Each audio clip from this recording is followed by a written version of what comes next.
Hello friends.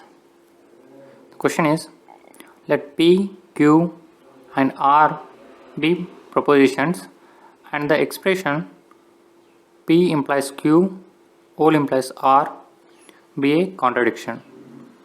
Then the expression R implies P, O implies Q is what?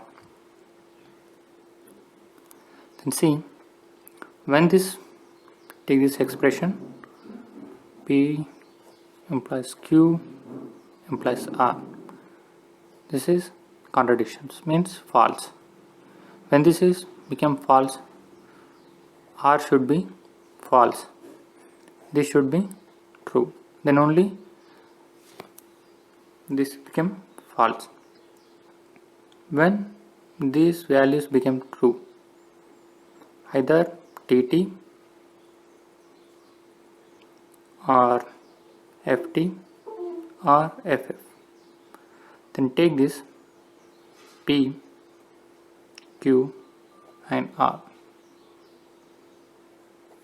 TT, FT and FF. This is always false. Then take this expression R implies Q.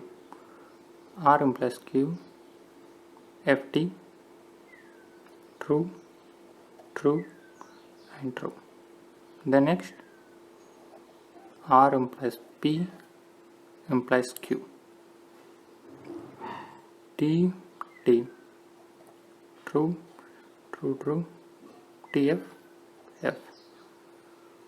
By observing this, see, when the Q values are true, then the result is true. Means the final result always true when Q is true. This is the solution for this question. Thank you.